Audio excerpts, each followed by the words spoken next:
This is Dr. Sandra Fleming with Coastal Functional Medicine, and Let's Talk, the interview podcast. And I am grateful today to have my spiritual coach and among other things, a business coach, believe it or not. And you'd be surprised because she's young. And she is titled Quantum Healer, Life Path Coach. And today is a really, really important topic, shadow work, and one that Ashley has been diligently working with me on, keeping me accountable. And I'll just say you've been kicking my ass for the past 6 months. And I needed it, right? Because entering this spirit world, because what we're doing here is we're blending medicine with spirituality. And so Ashley's job with me is to really help me level up and own my spirituality, be empowered by it, listen to my intuition, trust it, and grow as that person that I already am. And you just reminded me of that is, I'm just remembering what I already know. I'm remembering my language. And Dr. Victoria Shaw and I talked about it on the last podcast, how important intuition is and how we can learn and grow and just be with it every day. And we become incredible human beings for listening to our intuition. So this is a Q&A. I'm going to ask Ashley some questions, put her on the spot a little bit, and we'll see what comes through because neither one of us have done, loads of preparation on this. So we do rely on spirit to guide us, and it's all about the audience, and we're here for this. But let's get started. So I first want the audience to know a little bit about you and how you came to be doing this work for, I don't know, a decade at this point? 7 years professionally. Yeah, 7 years professionally, but studying metaphysics for 10 years. Yeah. Okay. Yeah, it's a journey. Okay. Yeah, it has been a journey. And you told me a little bit about your health journey. So briefly talk about that because you have quite an incredible story about where you were like at rock bottom with your health and where you are today, because it's miraculous, to be honest. Absolutely. Thank you so much for the introduction. I'm super excited to be here. This was one of your goals and one of your dreams 6 months ago. You're sitting and doing it. So I'm just really honored to be sitting here with you and getting to talk about something that I love, which is shadow work, which is a funny thing to say. Yeah. And yeah, it absolutely has to do with my own personal journey of freedom when it comes to my internal world as well as my actual health. So it's definitely right on topic for that. And so, yeah, I'll just kind of briefly start with, so I was actually born sick and was born with a deformity for my stomach, but nobody figured it out until I was about 11 years old. So basically, I just spent 11 years in and out of the hospital, not being able to always hold food and water down. And of course, that caused a bunch of other malnourished ailments. And so I had my first stomach surgery at 12 and then had another one at 8 to repair that one. And so, a lot of those other ailments, though, were like I said, caused from not growing properly. After my first stomach surgery, I sprouted 5 inches in 1 year. So at 12 years old, yeah, to 13, I went from 5 foot to 5'5". So that shows how much more food and nutrients I was holding in just a matter of 12 months. So there was a lot of other things to kind of unravel. And my mom was really a big part of my journey of like taking me through the entire holistic route. So we had to do Western medicine, but I also did a lot of different holistic things, right? Herbs and acupuncture and, not as much of the woo as what we talk about now. Yeah. I learned that later, but yeah, I grew up going to chiropractors and all kinds of stuff. So it was really cool. I had kind of a blend, but yeah, by the time I was turning 23, my medical file was 7 file boxes long. Oh my God. Wow. So quite literally from what I was told from a very young age is like, I would never be well, right? Like I was not born or designed in a way where I should be this healthy. And I can tell you right now, I don't even go to the doctor. I don't have any health problems. I don't take a bunch of supplements unless I feel a deficiency in something. I don't take medication. Like and we'll get into this, but I can heal myself in meditation.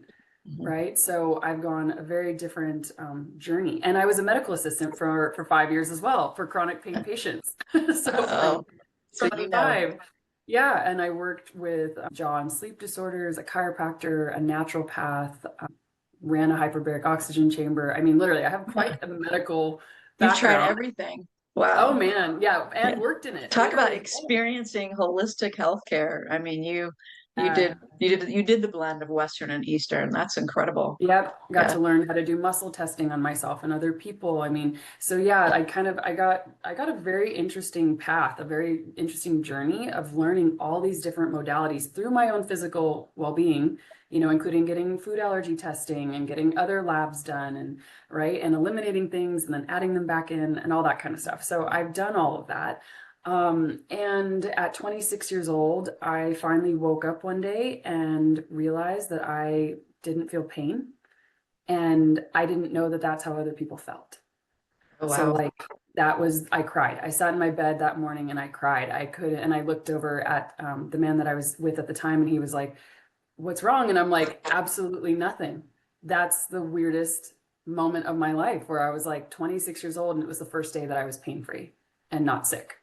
So Wow. that was a long journey Did to you get feel to. like it was a miracle at that moment? Like what was going through your head that was it just all the work that you've been doing and putting in and that was kind of the fruition? That's what, you woke up, okay, I earned this day. Or Yeah, 6 months. Yeah, 6 months before that is when I finally was willing to change my diet and my food. And so I got a food allergy test through the naturopath that I used to work for okay. and eliminated a bunch of foods. And they told me it would take a little while to get out of my system, etc. And so I did all those things while still doing my like, getting a chiropractor adjustment, doing those kinds of things, right? And so it was like the proof in the pudding that last straw was like what was waiting for me, sort of last straw. So once I like had experienced that moment, I now was what I'll call in a different cage, right? Where I couldn't eat the things I wanted to. And this is before things were labeled gluten-free. This was like Oh, 12 right. years ago. This is a Yeah, very long time that was ago. a rough time. And yeah, the food industry. Yeah. To go grocery shopping was like, how much time do you have? Because you have to read every label. And I was also allergic to egg white, egg yolk, like some things, right? So even gluten-free bread, I couldn't eat it. So yeah, it was very interesting. And so I was in a different cage, but I was in my body pain-free. It's interesting though, because at that time, around that very time, I was also in therapy, trying to figure out what the heck was internally going on, and ended up going to a trauma retreat and had a flood of trauma and memories unlocked at this Oh, retreat. So wow. now I'm not fighting my physical body, but now I'm fighting my mind and my heart and this entire other world that had So been your nervous system ignored. was like off the charts. I mean, I cannot imagine. By Yeah. the time I was 30, I've done more work on myself than I could possibly tell you. And we don't need to go through every rabbit hole.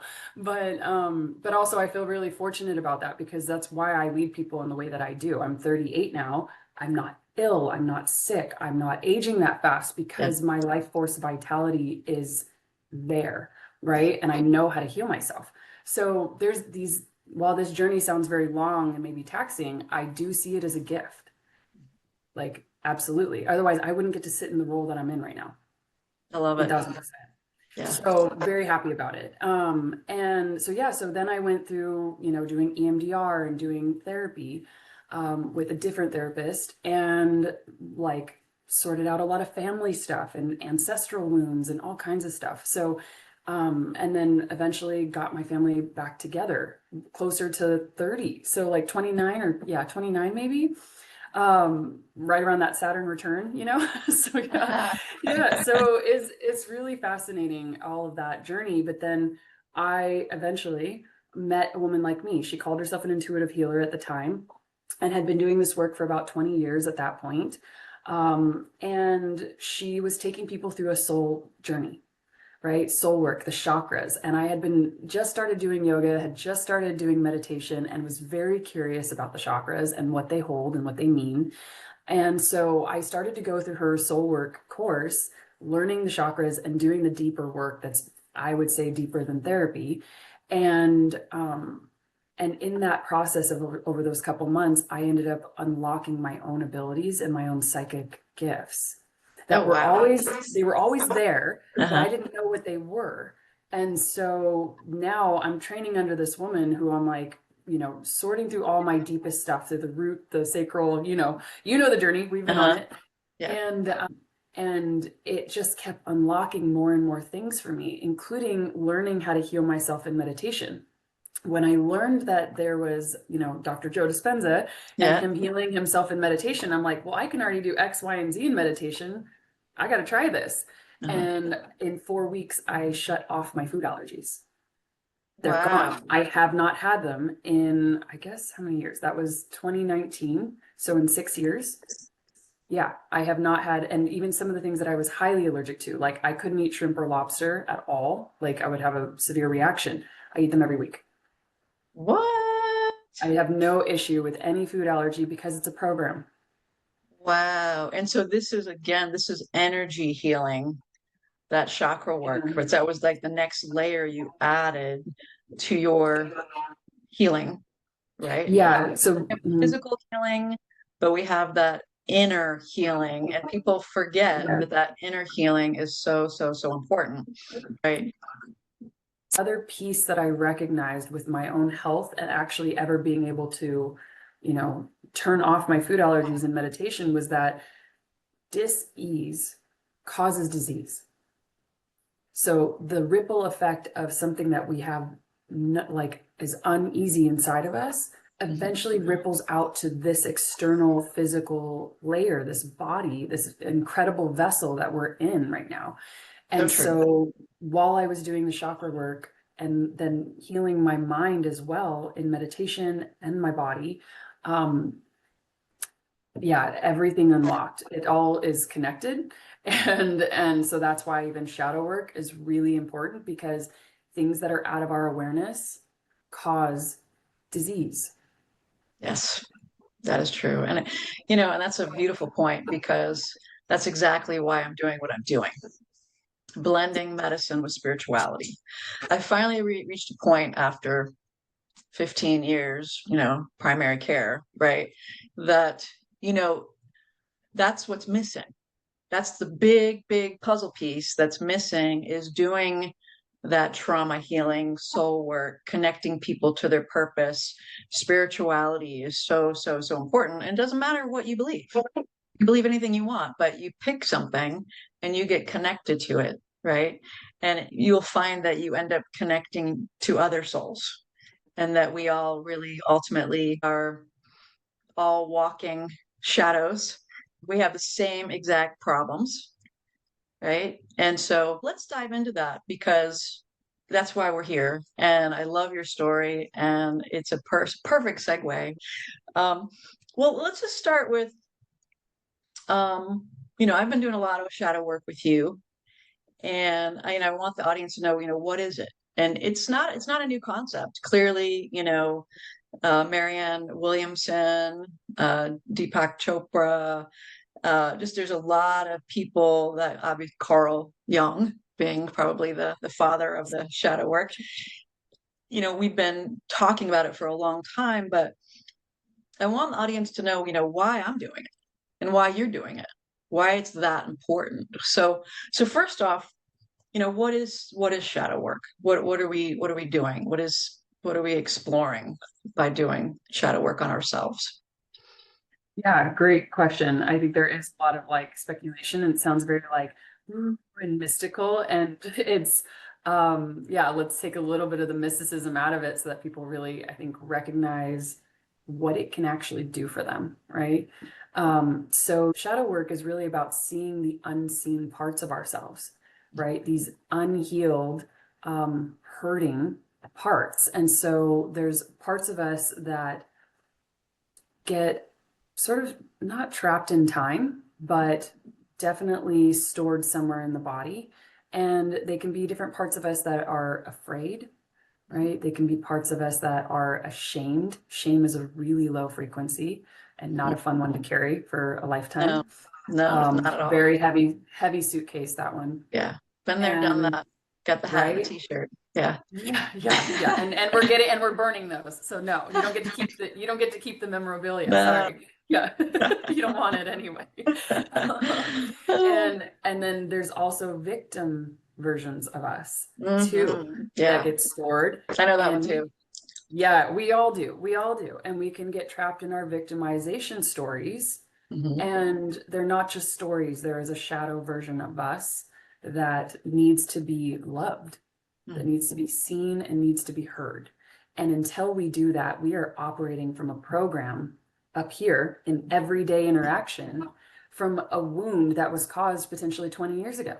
Yeah. And all we have to do is pause and look at it and get to know it. But that seems so far off, right? No, let's just keep shoving it away. And so that's the main thing, is that with shadow work, the further away we push it into the dark, the stronger it gets. That is a truth. I felt that for myself. Yeah, we have to bring it to the light. We have to bring it to the light. And frankly, it deserves to be seen. Yeah. It's our job to do that. That is interesting. Well, expand on that, because that's a pretty bold statement. It deserves to be seen, because most of us, myself included, want to hide that shit, right? We want to stay in denial. We want to bury it. We want to like let people, oh, I'm really all this. I'm better, I'm better than you. And, of course, that's projection, right? We're always looking in the mirror at each other. So, but yeah, expand a little bit on that. Why do these parts need to be seen? Yeah. Well, and just to even touch on what you just said, it's not just a projection, we're protecting our wounded selves.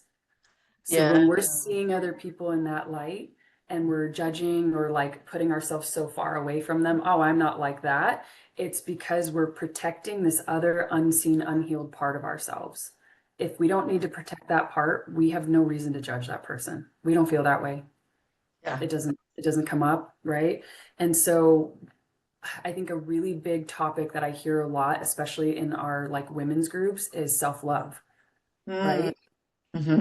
Yeah. If we cannot go to those deeper places and love that version of us, how is that going to ripple out onto this surface where we're going to then love ourselves more, but not that piece? Not that one's not allowed. That one can't come on the bus, but the rest of them, the ones that I like that are shiny and pretty, can. Yeah. Yeah. And in reality, it doesn't work. Yeah. It does not work that way. If we want to become more whole or feel more whole in a sense and love ourselves, truly love ourselves, we have to love those pieces too. It's so true. And it's interesting what you just said, because I've gone to 2 women's retreats. The first women's retreat I've ever been on, it was last year, and I was scared to death. And I was very honest about it. And the second retreat, women's retreat, I was very honest about it. And I'm like, I'm scared of all of you. Because women, it seems like I've been attacked by women my whole life, right? And I'm not a competitive person, but we women, we tend to do that. And I think, again, like you're saying, we see ourselves in each other, we're projecting, right? And so tell me a little bit about your experience on this, because we're talking to most of our audience is middle-aged women in their 50s or beyond, 60s, 70s, that are probably going to watch this podcast predominantly. What would you say to women who have carried a lot of women being put down by other women? It could have started with their mother, right? What do you have any kind of insights for someone like me, who I'm middle-aged, my 50s? So yeah, I think the first thing I want to address is that there is no limit with age to this particular topic. You could meet a 10-year-old that has this experience and is suffering with bullying every day, to like, I have someone in my group right now who's 70 and she's never looked at this stuff, never done this work, and realizes that she has a wound, a women wound as well. And letting down that guard to be vulnerable. is challenging with other women if we have learned that they are not trustworthy. So for the most part, That they're not safe or and it is learned, right? yeah. We're not necessarily like programmed with that, unless it's part of our life journey and we're meant to have the programming. I'm just going to plant that seed. Yeah. But And that's the shadow work, right? I mean, that's a part of me yeah, that I'm working with you on to heal that and be an yeah, observer instead of being in it and let the emotions and the fear drive my behaviors. And that's my shadow work that I have to do is, why do I feel unsafe around other women? Let's explore that. Let's stand back 50,000 feet and look at that, why you're feeling that way and detach from that part of myself rather than be consumed by it. So that's what I'm working on. Yeah. How did I do, by the way? yeah. You're crushing it. Are you kidding me? I'm sorry. Did you just start a women's group? Yeah. Hi. You were afraid of women and didn't even want to go to the retreat I for know. women. And guess what you're choosing to do now? Yeah. Lead a group of women through their deeper work. Yeah. I would say you graduated. Like, yeah. And part of that also Thank is that you. because whatever our experience is, if we want to change it moving forward, Mhm. right? So I've leaned more towards the masculine most of my life. And until I Me did too. my shadow work and recognized why I did that, I could never lean back to balance the feminine. We all have masculine and feminine in us. It's Mhm. both. It's not one or the other. It doesn't matter if you're Absolutely. male, female, they, it doesn't matter. Yep. Um, and so when I recognized that I always leaned more towards the masculine, I had to then ask myself why. Yeah, me too. I felt there was more power, more control, more safety, more Yeah. blah, blah, blah, blah, blah, right? Yeah. And when you go into that story, you're like, so why don't I feel safe? Yeah. It's Great an question. illusion. Yeah. Yeah, it's layers, right? It Yeah. just shows it shows up and presents itself in order to help us recognize something's off. Right. So I always tell people with any of this deeper work, with doing soul work, or just getting to know yourself in that way, it's all information. It's not there to attack you, right? But we can feel attacked by it Yeah. sometimes, for sure. Absolutely. Yeah. And so, yeah, even for me, I had to then look at who were my feminine figures in my life and where did I feel that I wasn't safe or wasn't protected or wasn't held or was I betrayed, Mhm. right? And we have to go backwards in time a bit and go, where did I learn this, Mm. right?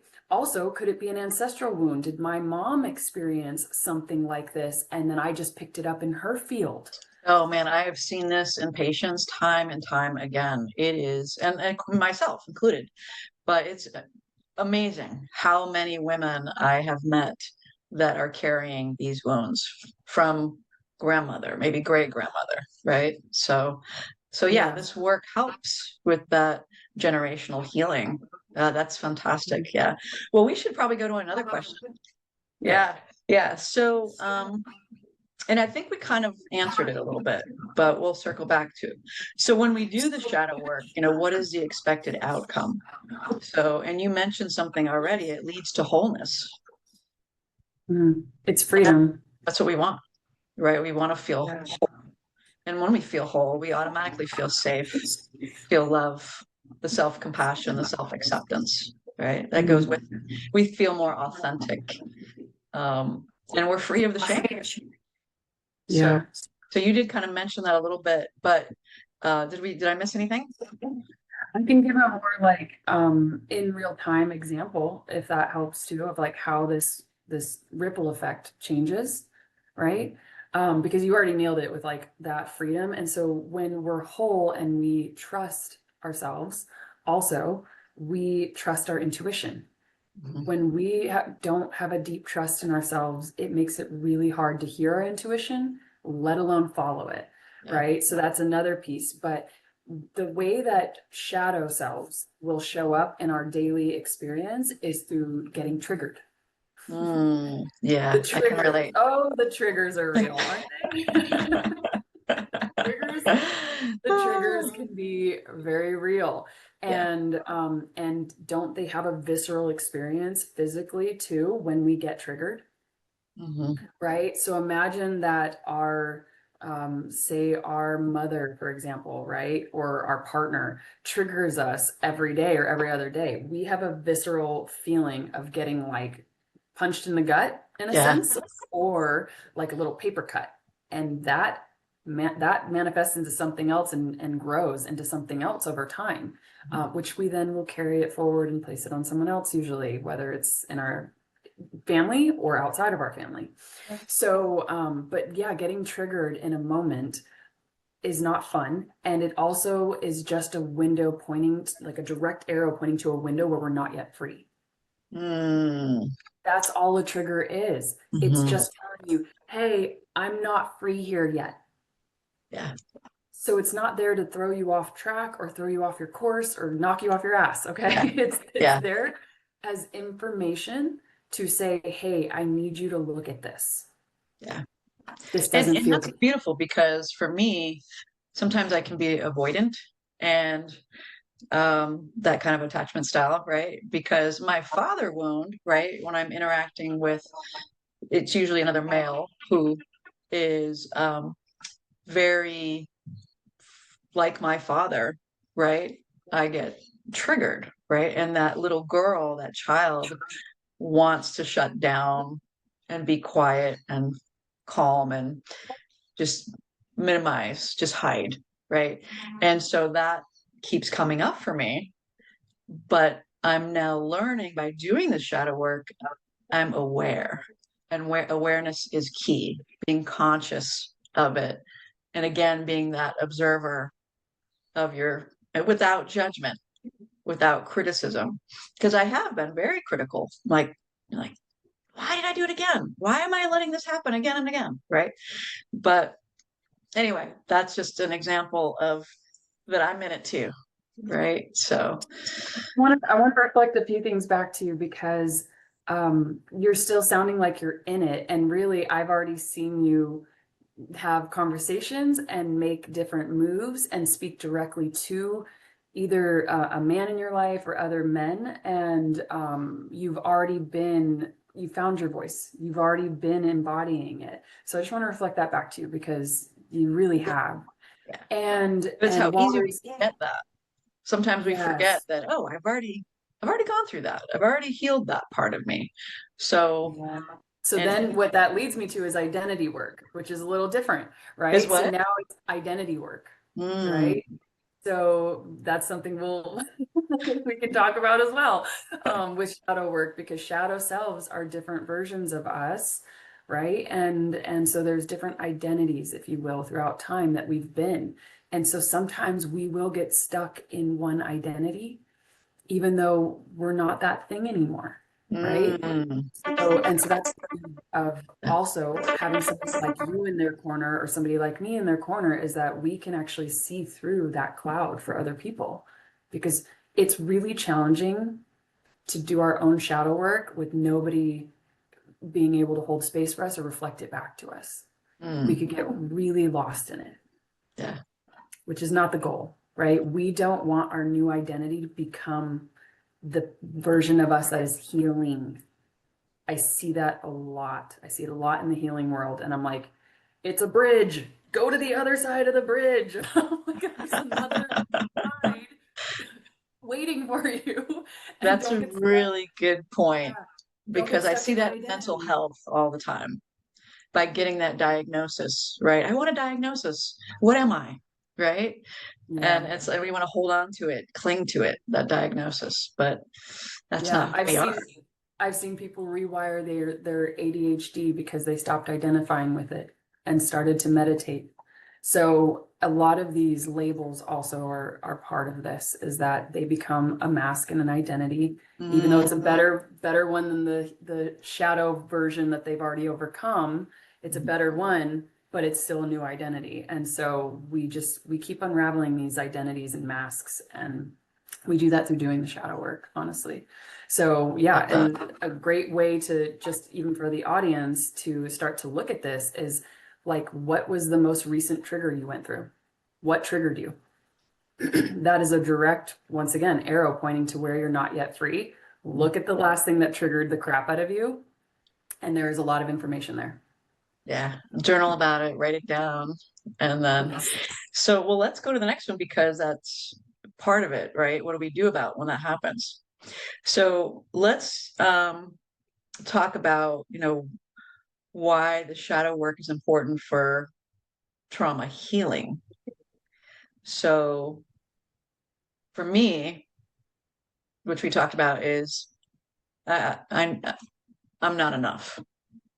Like that's my little story that I took from childhood. Um, some other people might be, I must be perfect to be safe. That's a big one. Or uh, I don't deserve to be loved.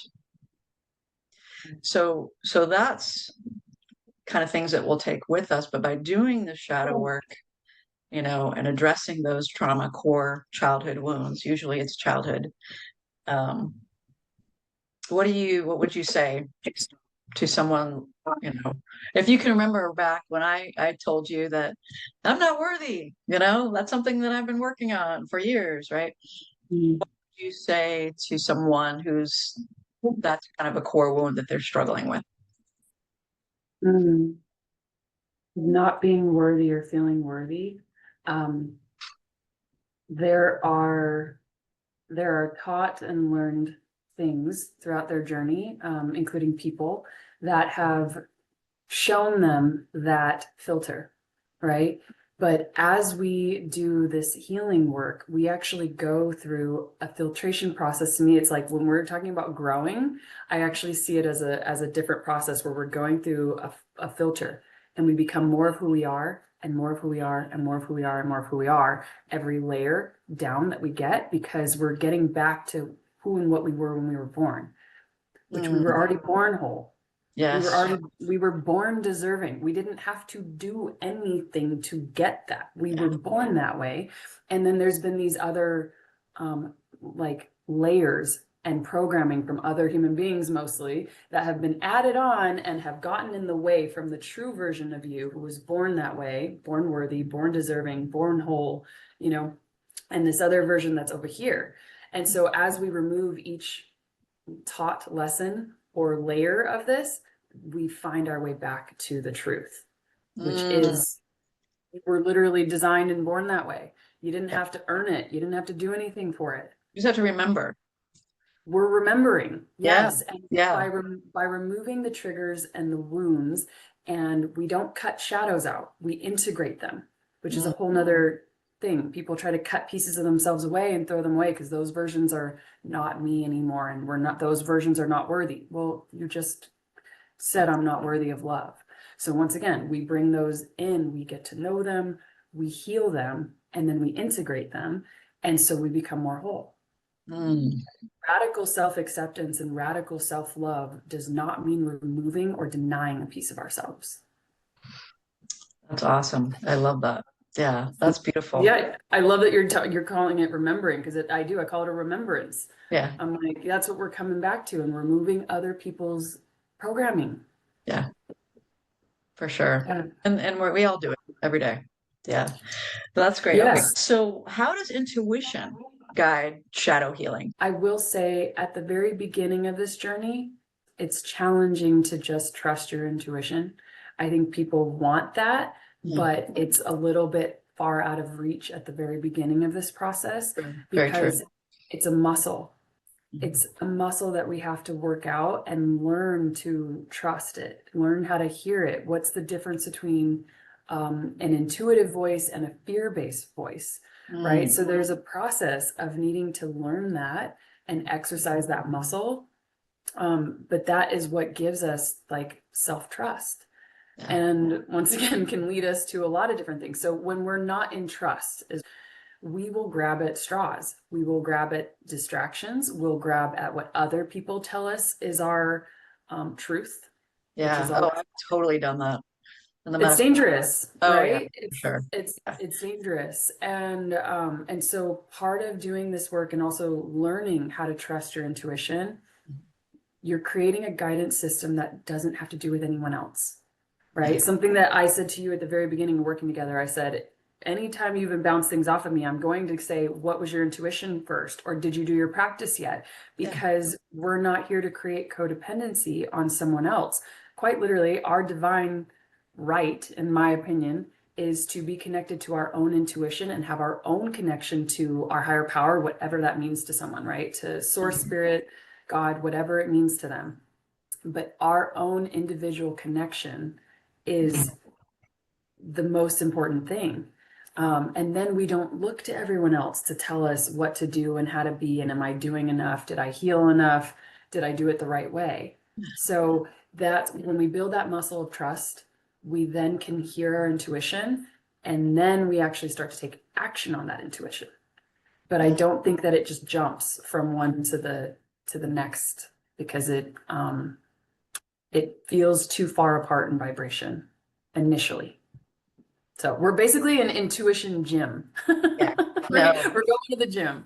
it's true. And I mean, really, in a practical point, and how to do that, how to learn to trust your intuition. Meditation, right? Just start with meditation and what drops in. What do you feel? Journaling, yeah. Yep. Journaling and meditation is where I began as well, right? It's funny to think about now, but I didn't used to be able to meditate. I couldn't even sleep at night. Like my mind could run a marathon and take me on a ride all day long and all night long. I had to sleep with a notepad next to my bedside because I couldn't get my mind to shut off. And if I couldn't write that thing down, I literally couldn't go back to sleep. And I just sleep through the night now. It's not even a question anymore. So when we have a lot of chatter going on internally, things that we haven't healed, things we haven't dealt with, that includes shadow work, inner child work, right? Stored trauma, ancestral wounds. When that chatter is getting louder and louder internally, we cannot quiet the mind enough to still the water to hear the intuition. Because intuition is more of a whisper than a shout. Yeah. How do we hear the whisper if all we can hear is shouting? And once again, it's free and you sit still and it's you and you, right? You can pick guided ones or music if you want to, but like it's you and you. So once again, your journaling and meditation are practices that you are building from you, for you. There's nobody else involved in it. And I think that once again is the gym that people need to experience, because otherwise I've met healers like us included, and people really latch onto them and they stay with them for like decades. And I'm like, you've been getting readings by this woman for decades. I'm like, why aren't you just doing your own practice and doing your own readings? I don't understand that. And so that's once again a version of us that doesn't trust ourselves and gives our power away. Yeah. I want everyone to feel their individual power, right? Not be attached to my power, not be attached to your power. It's like, no, We're here to live our own earth experience. yes, right? 1000%. And so, yeah, so quieting the mind, right? Tuning inward to be the observer, as you mentioned, and journaling and listening to ourselves is a fantastic avenue into this. It will bring up the bubbles, though, that have been under the surface and have not been allowed to come to the surface level yet. And that can feel like chaos initially, but it's there for a purpose. It feels like you're bleeding out. I'll be honest. That's my description. Maybe because I'm an MD, but I'm like, I'm bleeding. I'm getting blood all over everybody. Yeah, and then there's me over here. I'm like, I'm not saving you. Keep bleeding for a moment. And you're like, I don't like you. No, I'm just kidding. No, it's some percent. And I'm like, no, actually, it's a very slow, purposeful bleed so that we can clear out. And then when we've cleared this out, we can really look at what's underneath those heavy emotions. We can really look at what else has been living there in its highest truth, but just hasn't been allowed to be seen, right? And then that's when the bleeding stops, but then we start to sort, right? We sort and then we heal each piece at a time. And that wholeness, like I'll just say this, like no one will ever be able to take that away from you. Yeah. That's very true. Yeah. And I need to experience it. I need to, and it helps me give grace and space to others. Right. And so, Yes. right, the more I learn about my inner healing and do the work, I can hold other people to accountable too. It's like, come on, people, let's level up here. Let's do it. Let's feel better. And Yeah, let's get well. yeah, Like, yeah, no more band-aids. No, like, I don't know eh, about you, but I'm sick of the medical world being band-aids, yeah, right? No more absolutely. band-aids. Yeah. Yeah. No, Yeah, we that's are in amazing. that band-aid world for sure. Well, let me ask you another question. And then we'll get ready to close here. Um, how does shadow work help us step into our power? Mm. Well, we become more whole, as we talked about, right? We remember, really, we're already whole, but we Yeah. feel and experience the world around us as this less triggered, more embodied, more present person who hears intuition and trusts ourselves, Mhm. right? That's really, and I know this is one of the words that you and I have always resonated with, but unshakable, Yeah. because doing the deeper work and becoming more spiritual, right? Opening up to this doesn't mean that life stops lifing. Yeah. Okay. It does not mean that challenges do not present themselves. That's not all, all or nothing or in our control, but our internal reactions, our internal feeling of peace and bliss, multiple moments throughout a day, no matter what happens, right? We become incredibly powerful because Mhm. there's nothing gonna shake us. Like, I had this funny little moment. This is like hilarious, but like, I got a parking ticket the other day. It didn't phase me longer than probably like 5 seconds. I'm Wow. not joking. And I've never had that experience, right? I've had the experience where now I have a story to tell and now I'm fighting paying the ticket and right? And I've done that. Probably the last time I had a parking ticket, I probably did that. And that was like, I don't know, sometime within the last That year. was me. That And was yeah, sometime earlier this year. Like, yeah, yeah. I had it happen Full too, of and I had a whole experts in there. story. I had a whole story around it, and I wanted to fight it, and blah blah blah. Right? That was me, like a year ago, and or less than a year ago. And I had this happen the other day. I was at a work thing, and I deservingly got the parking ticket. I didn't move my car, and but in a split moment, I felt this little like I was like, "What are you gonna do about it?" Right? Like this little like, "What you gonna do about it?" And I was like, "I'm gonna accept it." I Mm. just switched to and truly just switched to acceptance and went, okay, put it in the dash thing, moved my car forward, went back into my meeting. I didn't tell anybody about it. There was Mm. no story behind it. Nobody had to know that I got a parking ticket. It didn't matter. Yeah. And then when I was moving my car again, my friend goes, "Oh, at least you didn't get a parking ticket." I was like, "No, actually I did." It's like another hour or two later. And she's like, "No, actually I did." And she was like, "Wait, what?" She's like, "What?" And I was like, "Yeah," but I was like, "There's no reason to cry over spilled milk. Hmm. It already happened. It's already in the past and I'm good. Do I have $85 to pay it? Yeah, I do. Who cares then? Yeah. Do I need to But create a I victim told story that. around it? Yeah, but if Right? you did Yeah. say the story, right, it probably would have affected your emotions and then your behaviors, and you wouldn't have been living that authentic, beautiful self that you wanted, Yeah. right? Lower your vibrations, so And for the people who were with me, right? We had a little work meeting, a little work powwow going on with three of us, and it would have changed the narrative. It would have changed the feeling for them too. It would have changed our focus. Now our attention would be on this crazy negative thing that happened that was really nothing. yeah. And so I would say that in that moment, I realized how much joy and how happy I was included. And it really did not matter to me at all that I got a silly little parking ticket that I Yeah. can easily pay. Okay. And so it was like, yeah, it didn't take over my day. And this is the second time I've even said anything about it. It's not a thing. Yeah. And so, but past me, as an example, it would have been a thing. I would have had a story about it. I definitely would have gone in. I probably would have done some attention seeking behavior, soothe me because now A very I got human. You'd be having a yeah, very human experience. Yeah. yeah, soothe me because I got a parking ticket. Poor me, right? Yeah. Victimization. Well, None of that let's kicked switch gears in. to that because Yeah. that's where how can we bring in self-love, self-compassion, right? And heal that part of us that wants to be a victim all the time. So how does self-love and self-compassion work to help bring us out of that? Mm. I would say that if you're gonna just jump to self-love and self-compassion, it's gonna be like painting a wall that has like stucco coming off of it, right? Like cracks in the wall. So it's not where we start. We have to do the shadow work.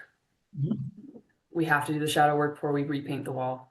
Um, because nobody wants to be a victim, Mm. but that has been their experience and their story. And in some cases, the way we got attention or the way we got loved, right?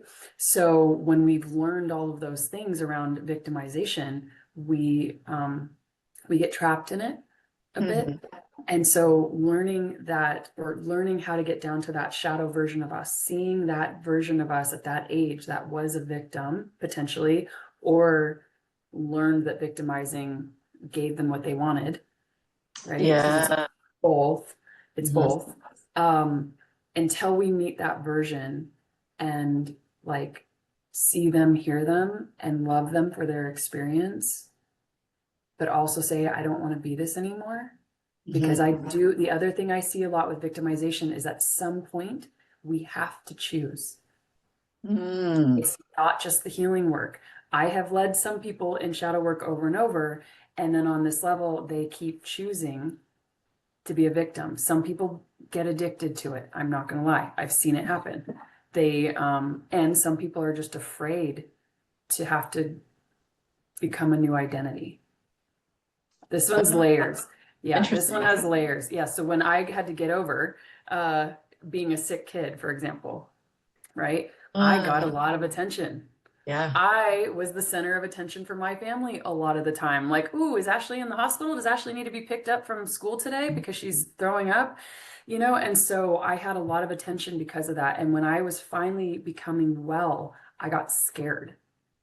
I had a fear ripple through me because I didn't know how to be a well version. I didn't even know what to talk about. Mm. Because it's what was familiar. I knew it was all I knew. And if I And you're wasn't not talking the only about, patient. I mean, I have tons of oh, patients that same thing. yeah, Yeah, this happen. We see it all the time in medicine. But I'm yeah, so glad that you're bringing it up and talking about it, right? Because it's a real issue yeah. that patients need to, like you said, identify with that possibility of being well one day, right? And what do you talk about then?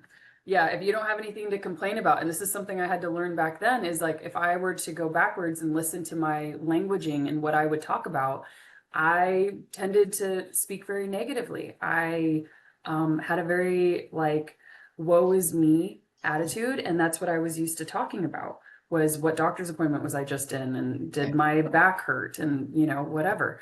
And so, yeah, at some point when I saw this shadow version of myself, I did eventually have to choose. Do you want to live in that identity forever? Or do you want to do the scarier thing, which is go into the unknown and paint a new one? Mm, wow. Yeah. And I chose that one, obviously, which is now why I get to sit here with people and I'm like, I understand your pain and I understand your stuff, but also is that who you want to be? Right. And I really will say that it's not only a choice, but there is fear there, right? There's A fear, lot of genuine fear. yeah, Yeah. yeah, And it's fair. It's fair, yeah. but it's valid fear. But choosing to be a well version and learning how to operate from that place is also exciting. Yes, it is. I love it. I love everything you said. I think our audience is this is going to resonate with so many people. I mean, probably anyone who listens to this podcast. But so let's close with just maybe few words, maybe a final message that you maybe want to leave the audience with. We've said a lot of powerful things, but final Mhm. thought. Some of my final thoughts would be leaning into doing the deeper work, getting to know yourself, and really doing the shadow work will lead you to the freedom that you don't even know how to taste yet, Mm, right? There is a version of you waiting on the other side of this bridge to have this freedom, to have a new identity, to be healed, to not be triggered, to spread more joy and wellness, right? It's like not just even for ourselves, but it affects everyone around us. So this work is not only deeply necessary to me, but really is a key to freedom. Yeah, absolutely. Yeah, agreed. Yeah, I know. I can see it in you. I see it in you all the time. It's great. I'm like, look at you. Look at you go. I already knew you were going to be a rocket ship. So I'm a poster child here on this one. yes. Yeah, topic. Yeah. Well, You great. are.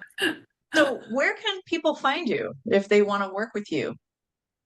Great question. I have my website, airandash.co, where they can book a call with me. It's a short free call, and they can just get in touch with me and we can talk about what's going on in their live in their field. And then as of right now, I'm in San Diego, so I teach at Gold Meditation once a week on Wednesdays. And then I, on occasion, have workshops and things that I host, but it just depends on availability. Yeah, no, that's Yeah. great. Yeah, well, awesome. Thank you. Well, thanks again for being on talking about this beautiful topic. It's so, so important that we do this work. And you are very knowledgeable about this topic, and you've been a blessing to me, my life. Mhm. And I'm super, super psyched that I have met you. And it was a divine intervention on that one. And I will just have to at least share that one thing. I did not know if I should work with you because I was like, she's kind of young, you know, I don't know if she's really that experienced, you know, all these little thoughts popped in right in my head. And but I literally went to the bank that day and I saw this teller and she had two tattoos. And on one side it said 222, and on the other forearm it was a jaguar. And then when you and I had our call, I think it was our first call, I said, I just happened to bring it up. I'm like, well, yeah, it was weird. I met this tattoo lady today, and I called her a tattoo lady. And she had, 222, and then and I just said the 222, and you're like, oh, and you held up your phone. And you're like, I just put this on my phone, my screensaver, and it said 222. And I'm like, what? That's wild. But then even weirder was I then mentioned the Jaguar. And you're like, look closer. It's my background. The background was a Jaguar. So I'm like, okay, I'm supposed to work with Ashley here. So I forgot about that. Oh my gosh. yeah, so it's just looking for those synchronicities and those signs of people who are meant to be in your life. And I know that you and I work that way. I don't want to work with anybody if they don't trust their intuition or feel into their intuition that we should be working together. And I know that you're the same way. You don't just work with anybody, right? So, Yeah. but Thank you for sharing that. Yeah, I was gonna say one more note on that is that it's so I tell people to pray, right? Like pray for what you need, pray for what you haven't been able to heal. But then, like, if you've ever heard the story about the boat where like the man is drowning and he keeps asking God to save him. I don't know if you've heard that. And so there's a boat that goes by and he waves it off. He's like, no, God's going to save me. And the boat goes by and another boat comes. He waves it off again. Third time waves it off again. He drowns and he goes to heaven. He's like, God, why didn't you save me? And he's like, I sent you 3 boats. Right. And it always reminds me, and this is in my awareness too. This is how I've my mentors and coaches as well, is like I recognize when I see a boat. Yeah. Because I don't, even as much as I've done and as much as I think I know, I still need help too sometimes. Yeah. And I don't ever forget that. Right. My work is not done. And I think that's all of us. We're a living embodiment of the work continuing. Right. So yeah, no, but I feel like that was your sign. That was your boat. So no, definitely my big boat. Yeah. With a life preserver and all that stuff. Yeah. Anyway, well, thank you so much. And we'll do it again. And yes. Have a great, wonderful day and week. And again, I am so grateful for you, Ashley. Thank you for trusting me. I really appreciate it. All right. Take care. Bye.